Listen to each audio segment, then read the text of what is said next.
good evening. It's very nice to be with you again, isn't it, Ronnie? Yes, it is indeed. And in a packed programme tonight, we talk to a man who's crossed a Rhode Island Red with a waitress and got a chicken that lays tables. And we'll discuss the latest business merger. Mothercare have joined British Leyland to produce a car with a built-in rattle.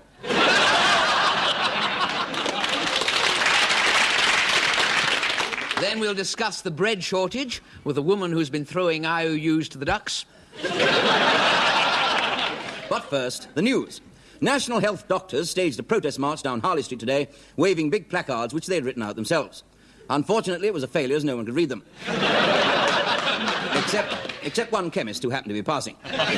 He told them to come back in 10 minutes. The health service state today that they're getting so behindhand that for the pregnancy testing service, there is now a 10-month waiting list. And a lady family planning officer who had triplets this week has been sacked for failing to report an accident.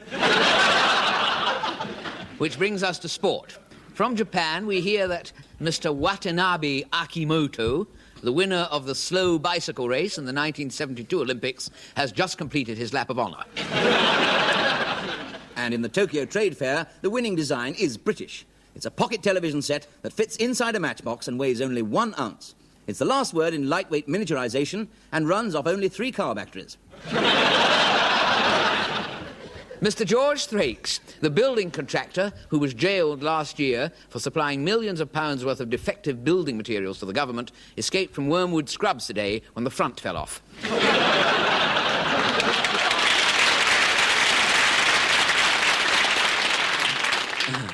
And now, from Des O'Connor's latest album, here are a few postage stamps.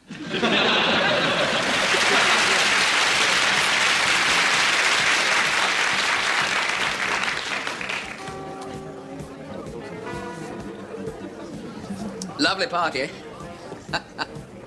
Lots of lovely girls. Dirty little devil. Pardon? Is that all you ever think about, sex? What do you mean? All I said was, lots of lovely girls. Not what I call lovely. Not really lovely. I've known girls in my time that were really lovely. I don't think this lot's lovely. Well, no problem. No, perhaps not really lovely. You know, not really lovely, but I mean, they're all right. Not like the champagne. That really is lovely. Muck. What? Barely drinkable. Not if you're used to drinking vintage champagne. Oh, no, not if you're used to drinking vintage champagne. No, of course. No. I mean, vintage champagne, that is a different kettle of fish.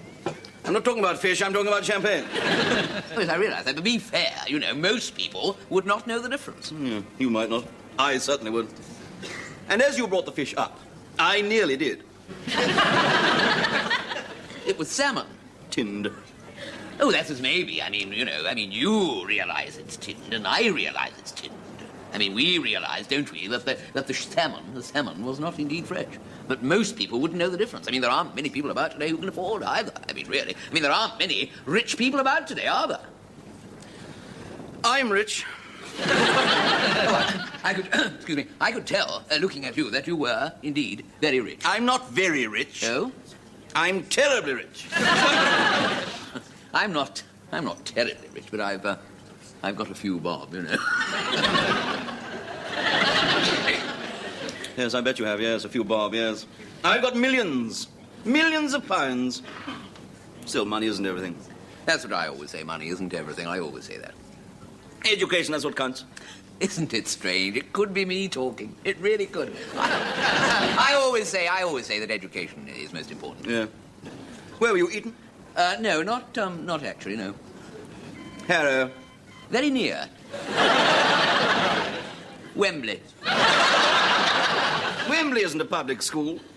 Oh, it's fairly public. I expect you went to Eton. Yes. And Harrow. Oh, you can always tell men of distinction, can't you? You can indeed. That is why you realise that salmon was not fresh, and that the champagne was not vintage, and that all the girls at this party are terribly ordinary. You're a crawler. What? You're a crawler and a troublemaker as well. Oh. I hate crawlers and troublemakers. Oh, now, look here. And a sex maniac to boot. Oh, I say, steady on. People go to the trouble of giving a beautiful party so that little snobs like you can scrounge an evening out. Why, flogging's too good for you. If you don't like the party, why the hell then you leave it? But you said... Get out, get out, get out. Oh, Sir John! I do hope you don't think I've been neglecting you. I'm your hostess. Marvellous party. Oh, thank you. You know, your wife and I have only spoken on the phone, but I feel I know you already. Wonderful, wonderful party. Beautiful food and marvellous champagne and lovely ladies. Oh, thank you. My husband will be so pleased. He really arranged all of this, you know. Did he indeed? Yes, where is he, by the way? I have no idea. Oh, well, you were just talking to him, you know.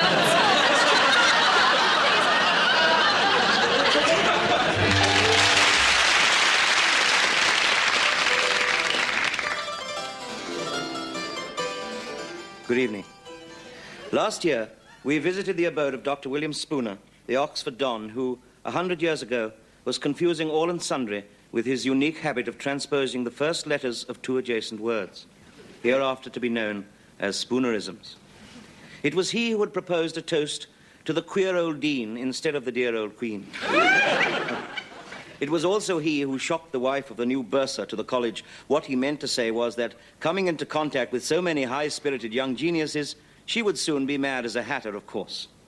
Instead of which he said she would soon be had as a matter of course. And so, in a special reconstruction, we return once again to the peaceful confines of Dr. Spooner's house near Oxford.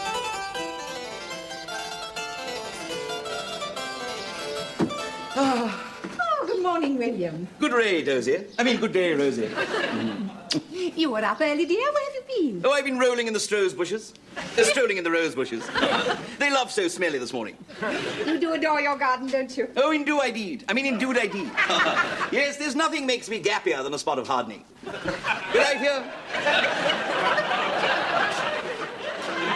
I fear there's so much to do at this time of year, I'm neglecting it.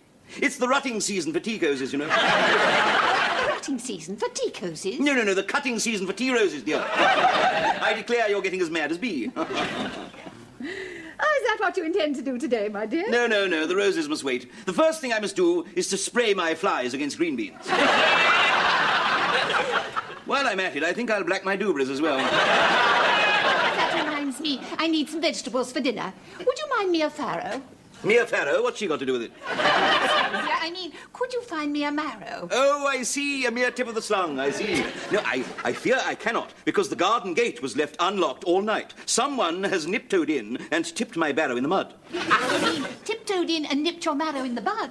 I couldn't have betted putter myself. I swear it was that villainous landlord of the Wig and Pistol. Little Billy Humphreys? What? Little Billy Humphreys? Yes, little Hilly Bumphreys, exactly.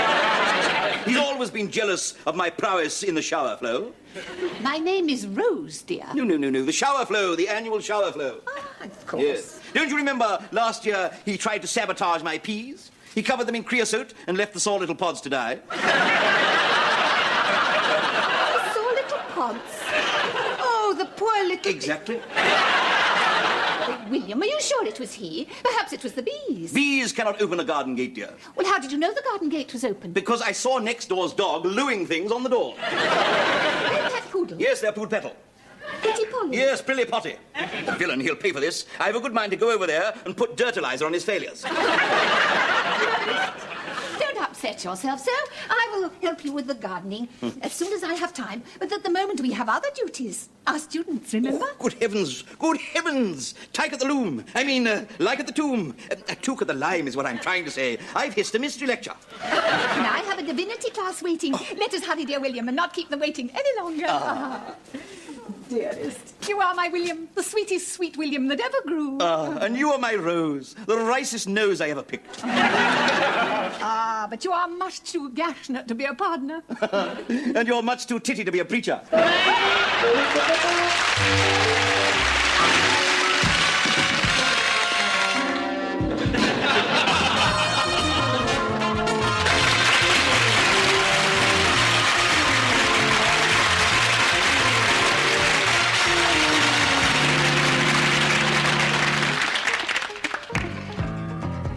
Piggy Malone and Charlie Farley, our pair of private eyes who were renowned for making a spectacle of themselves, were on the trail of the sinister drug which was causing embarrassment to leading public figures all over the world.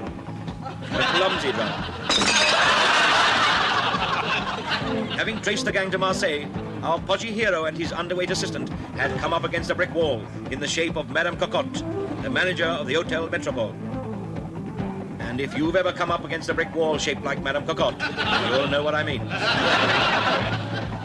But suddenly, Madame Cocotte herself had become clumsy. What strange spell was she under? Was she herself a victim of the dreaded drug? As soon as she had left the room, Charlie Farley was on the scent. It's a note, Chief. Either she dropped it or it was in the vase. What's it say? I must be careful what I write, but the following message may be of interest to you in locating the whereabouts of what you seek. Well, that must mean where the formula's hidden. Read the message. A sketch map you have to find. Enough time you must give yourself. Room thoroughly to search every lady's bed. Underwear you will find it. Printed on. Every lady's bed? You mean it's printed on under the bed, this map, is it? There's more to this note than meets the eye, Chief. It's a puzzle. Yeah. Well, I shouldn't puzzle it out down here. If I were you, you'd get cramp. Oh, Chief, I think I'm getting it. There, I told you. Get up, point your toe. No, I mean the message on the note. Where's the bit of paper? Well, I might be able to read it. Hey, listen, I fancy something to eat. I'm going to phone down for something. Do you want anything? No, I'm all right. Can't think of two things at once. Okay. Hello? Room service, please? Oh, yes. I fancy a nibble of something. Could you send me up a waitress, please? Room 13, thank you. Chief, come and look at this. What? Well, you've just written it out again, that's all. So what? No, wait a minute.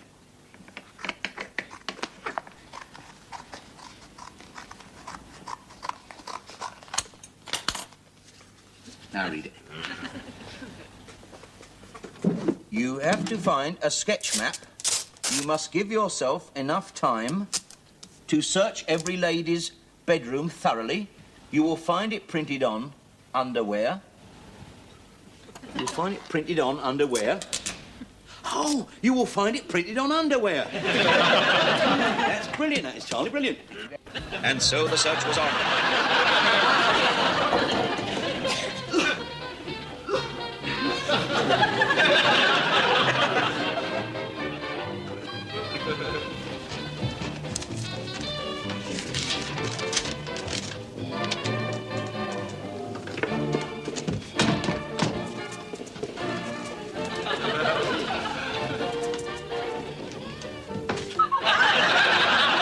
Are you new? No, very old. Get on with your work, both of you.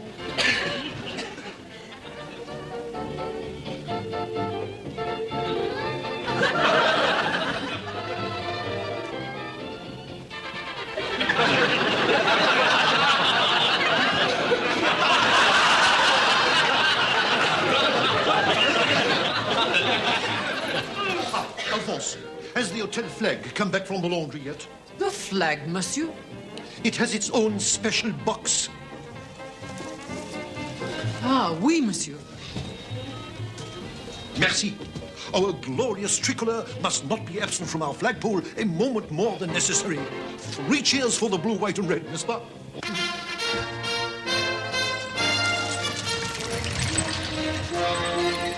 But still the search went on, and Piggy especially was tireless in his efforts to uncover the truth. Sure, baby. I work here. Here. In the hotel. Sure. Oh, about 3 months. But it says in the next No, they don't bother me too much. They're all right. That's true. But I get by. Sure. I just play it cool.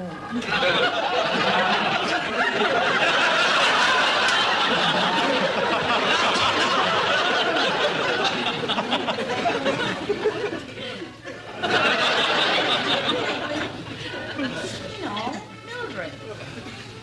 Used to go around with that ginger guy. His name's Carson. Well, he and I dated a couple of times. No. Well? Just a couple of times. What about her, then? You know how it is. I've just checked. Well, what news? None whatsoever. Just ordinary, were they? No. Well, what? I've just told you, none whatsoever. You mean... None whatsoever. I see. No luck there, then.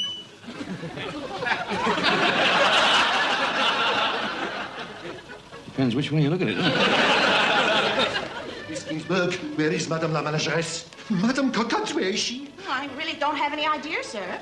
The flag, it has disappeared. Oh. There's been a terrible mix-up. Look out of the window.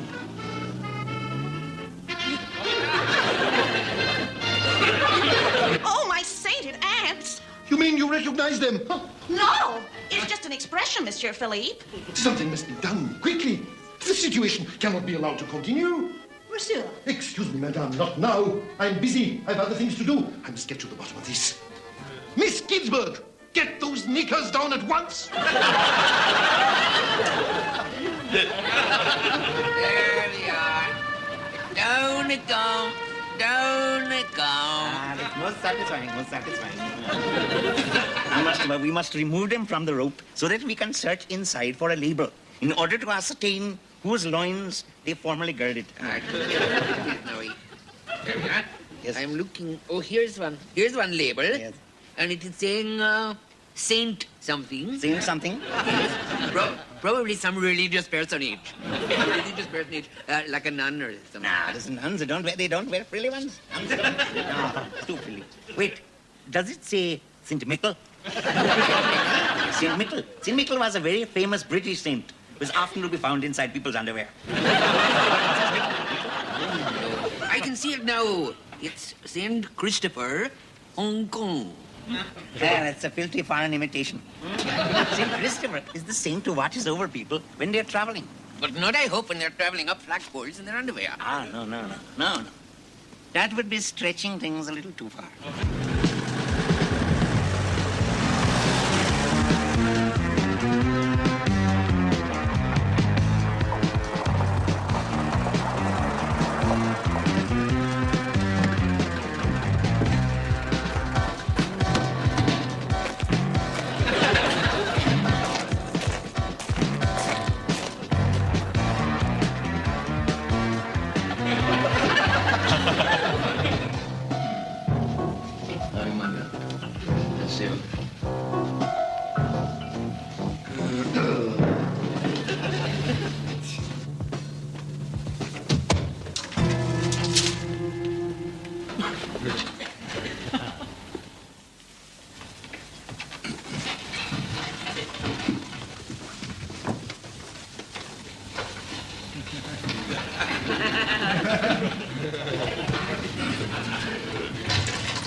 Champagne!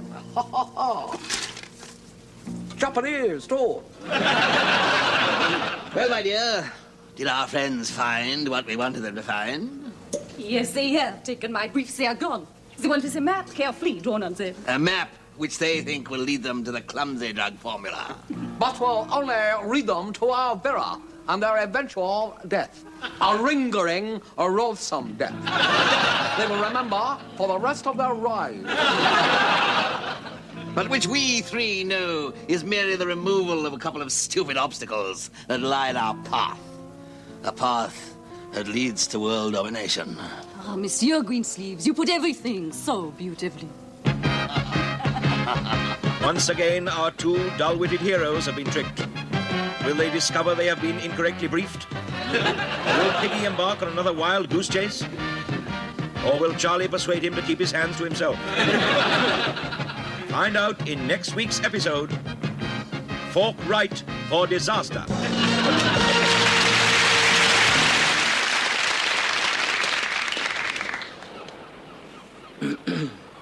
Of course, the first thing we've got to get right is the sleeping arrangements.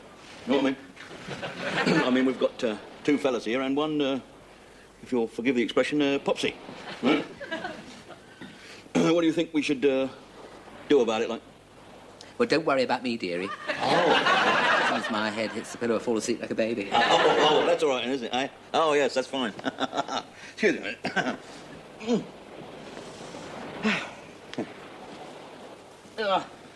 That'll do. Funny old dude, isn't it, eh? Being shipwrecked on a desert island with a beautiful girl. Funny, isn't it, eh? Cigarette? No, thanks. I'll stick to my pipe.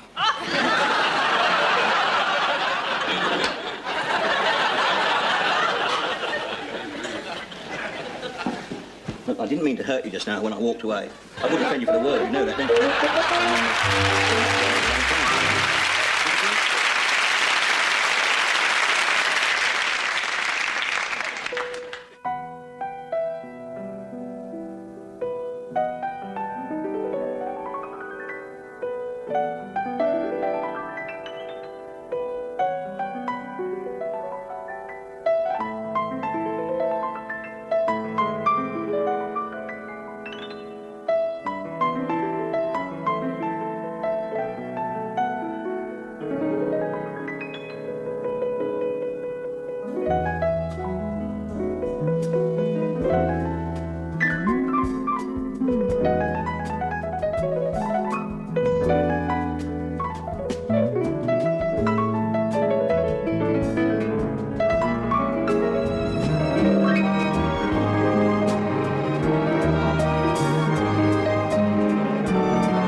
You know, when I told the producer the joke I'm going to tell you tonight, he got rather excited. In fact, he let go of the barman's hand and he looked me straight in the eye and he tried to speak to me. But whether he likes it or not, I'm going to tell it for sentimental reasons, really, as a tribute to a member of my family. By the way, I must give my kiddies a little wave tonight. They'll be glued to the television about now. I've told them that this program is going to be about industrial chemistry. My wife won't be watching. She'll be at her evening classes. She goes about 4 times a week, you know. She's learning metalwork and plumbing. Very full of herself yesterday. She got a gold star for drain clearance. 2 gold stars, and she gets a night out with the sanitary inspector. She might even claim the title Miss Dynarod of 1975. Now, unfortunately, her metalwork is not so hot. We have now got a corrugated iron sideboard marked "can do better if she tries." Actually, it's all part of the treatment prescribed by our psychiatrist. Now, there is a chap who has got on. 50 guineas a time, 3 couches, no waiting. Good heavens, when I first knew him, you could give him a couple of bob and you had to sit in his lap.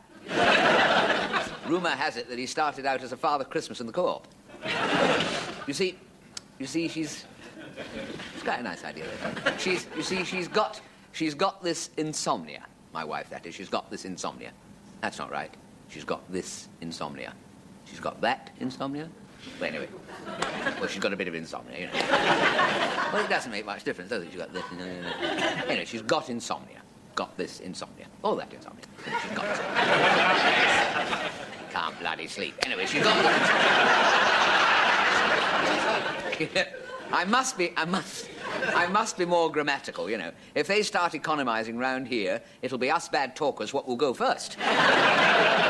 So, you see, she can't sleep. And the latest idea is the playing card therapy. It's called that, the playing card therapy. She sits up all night, you know, playing 5-card brag. Now, the first night, I took a hand just to keep her company, you know. Then I fell asleep, and I got a dig in the ribs at 3 o'clock in the morning, and a voice said, "You're £28 down, but I think your luck is changing." Do you want to settle up? She said, "Oh, carry on." Anyway, back to the joke, which I would like to dedicate to my grandfather, who I'm afraid we have just lost. My wife left him outside Tesco's, and when she came out, he was gone. Now, we gave the police a full description of it, and they decided it wasn't worth looking for.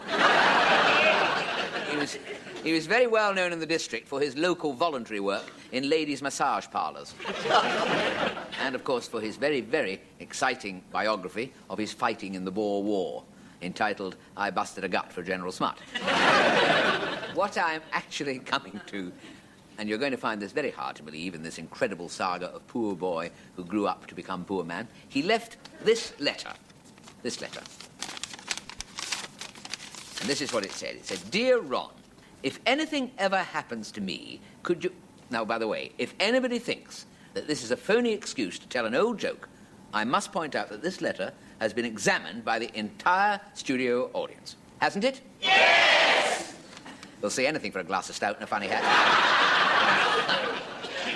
"Dear Ron, if anything ever happens to me, could you please tell the old joke about the boxer?" Signed, Grandad. So there we are. So for Grandad's sake, there's this old boxer, you see, who rings up Harry Levine, the promoter, and he says, "Mr. Levine," he says, "what about my next fight?" And Mr. Levine said, "I'm sorry, boy," he said, "you've had too many fights already," he said. "Take my advice," he said. "Hang your gloves up," he said, "and forget it." And the boxer said, "Harry, what are you talking about? I've never been better." Very good, this is. Pathetic characterization. There we are. He said, "I've never been better," he said. Don't make me laugh, or I can't do it. "Oh, I've never been better," he said. "I've had a 10-year layoff," he said. I'm getting Harry Levine and the boxer mixed up now. He said, "I've had a 10-year layoff." He says, "Done with the world of good." He said, "I want to fight Slasher Delaney. I'm ready for him. I'll take him in the third. Sting like a butterfly, float like a bee. Slasher Delaney will go in too." "Out of the question," says the promoter. He says, "What, do you think I'm over the hill or something?" He said, "Go on," he said. "Tell me, straight from the shoulder, man to man. Give it to me," he said. "Why can't I fight Slasher Delaney?" And Harry Levine says, "You are Slasher Delaney." From the company that brought you such tremendous double acts as Paul and Flora Robeson, Julie and Eamon Andrews, Enoch and Sandy Powell, Kenneth and Shirley Williams, Roy and Meggs Jenkins, Frankie and Trevor Howard. Now comes the greatest and the newest showbiz act that ever hit the small screen, John and Mrs. Mills.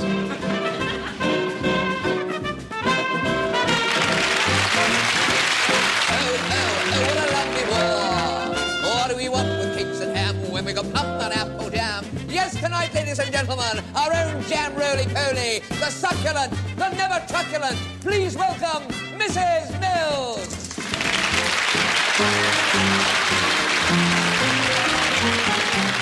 Oh, you beautiful glad, you great big beautiful glad.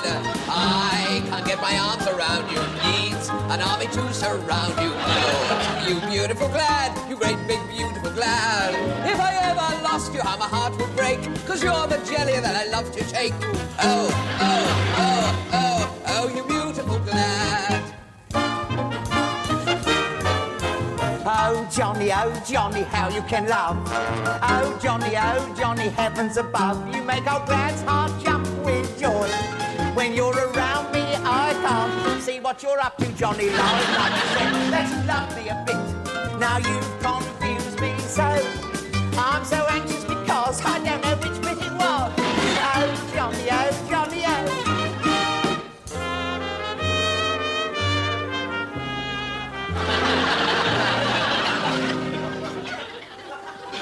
If you were the only girl in the world, and you were the only boy, what a lot of trouble we'd be in today. I would love to love you, but there ain't no way. A Garden of Eden, just made for two, leaves no room for me at all.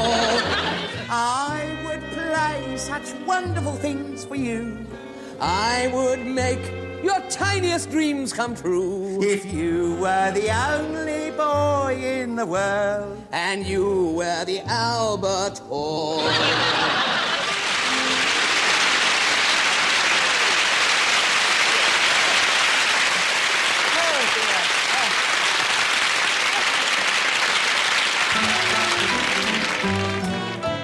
Don't let the waiter go home.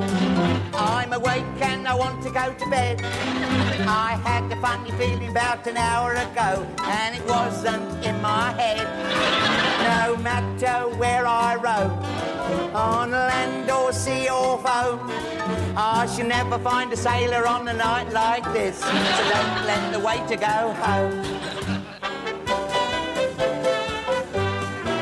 You are my sunshine, my only sunshine. When you're around, dear, I feel so good. Cool in the summer, warm in the winter, providing shade for the whole neighborhood.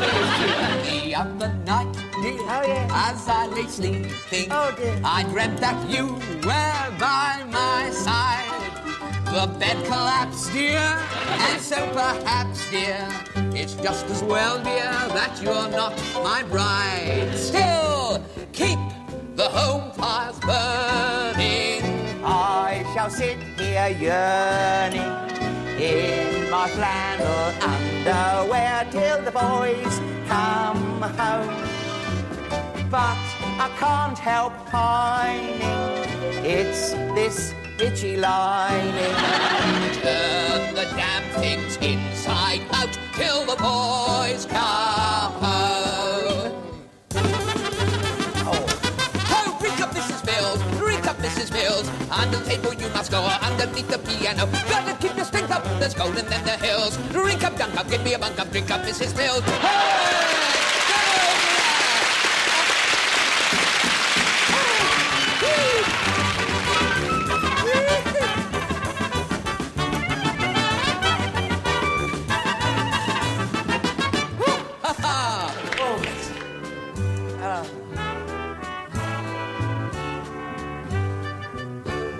After the show is over, when you come home once more, I'll take a cab to Crockford's.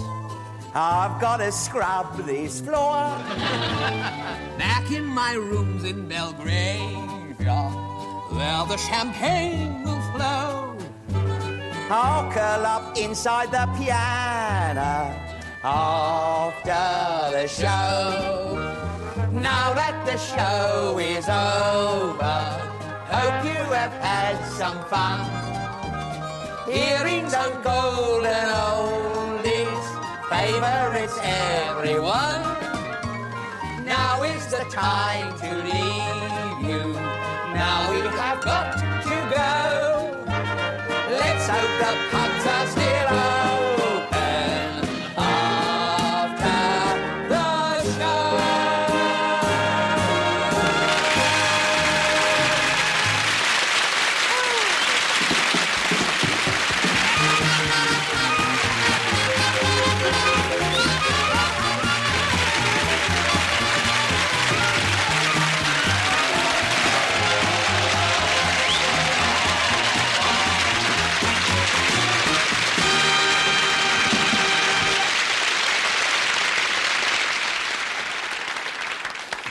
Well, that's all for this week. Next week, we shall see Fanny Craddock starring in her new play, Lady Windermere's Flan. And an Indian boil and carbuncle specialist will read from his book, Lives of a Bengal Dancer. A Welsh lady who used to grow grass on her chest will present How Green Was My Valley. And a man who lives next to a sewage works will read from his journal, The House at Pooh Corner. And we'll also have the famous colour-blind poet, Mr. Reginald Smithers. Here's a quick preview of one of his poems. Roses are green, violets are brown, the sky is bright yellow, and so is the ground. Meanwhile, the Ministry of Agriculture have advice for all of you who are troubled by flies in your kitchen. Put a load of manure in your living room. News from the courts. Lord Chief Justice Harris today laid down the maximum penalty for bigamy. 2 mothers-in-law. The latest news, the Prime Minister discussed women's lib again today. If women want equality, they can have it, he said, in a short address outside 10 Downing Street. Mr. Wedgwood Ben agreed with him. He was also wearing a short address with matching handbag.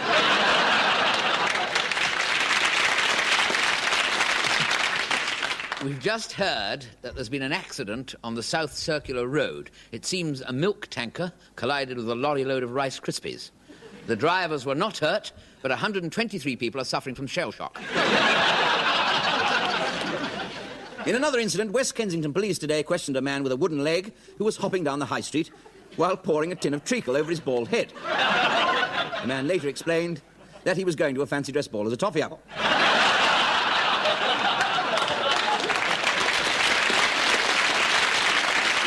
But that's all we've got time for, so it's good night from me. And it's good night from him. Good night. Good night.